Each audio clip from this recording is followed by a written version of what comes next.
ಅಲ್ಲ, ಈಗ ಅವ್ರು ಹೇಳಿದ್ರಲ್ಲ, ಅದನ್ನೇ ರಿಪೀಟ್ ಮಾಡೋಕ್ಕಾಗುತ್ತಾ ನಾನು? ಅದು ಕ್ಲಾರಿಫಿಕೇಶನ್ ಕೊಟ್ಟಿದ್ದಾರೆ.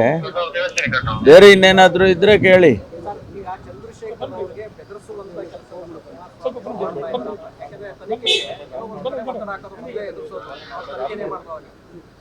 ನೋಡಿ, ಅವರಿಗೆ ಪೊಲೀಸ್ ಅಧಿಕಾರಿಗಳಿಗೆ ಒಂದು ಮ್ಯಾಂಡೇಟ್ ಇದೆ, ಎನ್ಕ್ವೈರಿ ಮಾಡಿ ಅಂಥೇಳಿ ಅವರಿಗೆ ಎಸ್ ಐ ಟಿನ ಮಾಡಿದ್ದಾರೆ, ಕಾನೂನಾತ್ಮಕವಾಗಿ ಎಸ್ ಐ ಟಿನ ಮಾಡಿದ್ದಾರೆ. ಅವ್ರ ಕೆಲಸ ಮಾಡ್ತಾರೆ. ಅದಕ್ಕೆ ಅಡ್ಡಿಪಡಿಸಿದರೆ, ಕೆಲಸ ಮಾಡೋದಕ್ಕೆ ಅಡ್ಡಿಪಡಿಸಿದರೆ ಅವರಿಗೆ ಆದಂಥ ಕೆಲವು ಕ್ರಮಗಳಿದ್ದಾವೆ, ಅದನ್ನು ಅವರೇ ತಗೊಳ್ತಾರೆ, ಪೊಲೀಸ್ನವರೇ. ಅದು ಬಿಟ್ಟು ನಾನೇನು ಹೇಳಕ್ಕೆ ಹೋಗೋದಿಲ್ಲ.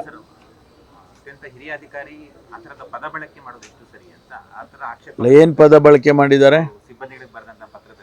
ಹೌದು, ಏನು ಪದ ಬಳಕೆ ಮಾಡಿದ್ದಾರೆ? ಯಾರು ಅದನ್ನ ಯಾರು ಹೇಳಿದ್ದು? ಬರ್ನಾರ್ಡ್ ಶಾ ಆ ರೀತಿ ಹೇಳಿದ್ದಾರೆ ಹೊರತು ಕುಮಾರಸ್ವಾಮಿ ಅವರಿಗೆ ರೆಫರ್ ಮಾಡಿ ಹೇಳಿಲ್ವಲ್ಲ. ಹೇಳಿದಾರ?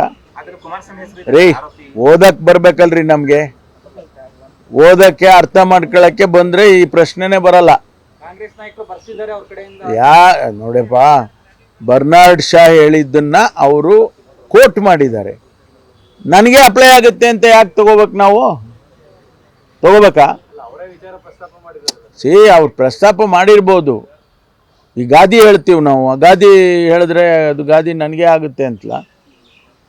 ನಾಣ್ಣುಡಿಗಳು, ಗಾದಿಗಳು, ಈ ರೀತಿ ದೊಡ್ಡವರು ಹೇಳಿದ ಮಾತುಗಳು ಇವೆಲ್ಲ ಒಂದು ಅರ್ಥದಲ್ಲಿ ಹೇಳ್ತಾರೆ. ಅದನ್ನು ನಾವು ಹೆಂಗೆ ಬೇಕೋ ಹಂಗಂಗೆ ನಾವು ಅರ್ಥ ಮಾಡ್ಕೊಳಕ್ಕಾಗಲ್ಲ. ಅದಕ್ಕೆ ಒಂದಷ್ಟು ಅಪ್ಲಿಕೇಶನ್ ಆಫ್ ಮೈಂಡ್ ಬೇಕಾಗತ್ತೆ.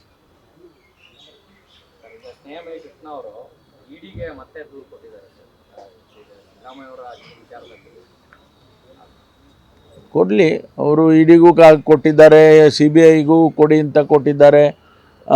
ಅದೆಲ್ಲ ಕಾನೂನು ನೋಡ್ಕೊಳ್ಳುತ್ತೆ. ನಾವು ಅದ್ರ ಬಗ್ಗೆ ಕಾಮೆಂಟ್ ಮಾಡೋದಕ್ಕಾಗೋಲ್ಲ. ಕಾನೂನು ಜುಡಿಷಿಯರಿ ಇದೆ, ಅವರು ಏನು ತೀರ್ಮಾನ ತಗೊಳ್ತಾರೋ ತಗೊಳ್ಳಿ. ಈಗ 197 ಪೇಜಸ್ ಜಡ್ಜ್ಮೆಂಟ್ ಕೊಟ್ರಲ್ಲ, ಹಾಗೆ ಕೊಡಲಿ ಅವರು. ಇವತ್ತಿನ ಸ್ನೇಹಮೈ ಕೃಷ್ಣ ವಿರುದ್ಧ ಹಳೆ ಕೇಸಿಗೆ ಸಂಬಂಧಪಟ್ಟಂತೆ ಈಗ FIR ಆಗಿದೆ.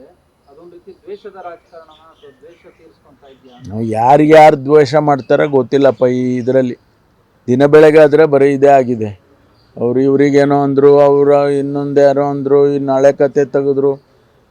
ಇದು ಇಷ್ಟರ ಮಟ್ಟಿಗೆ ಕಲುಷಿತವಾದರೆ ಕಷ್ಟ. ರಾಜಕೀಯ ಸಾರ್ವಜನಿಕ ಜೀವನ ಇಷ್ಟೊಂದು ಕಲುಷಿತ ಆದರೆ ಭಾಳ ಕಷ್ಟ.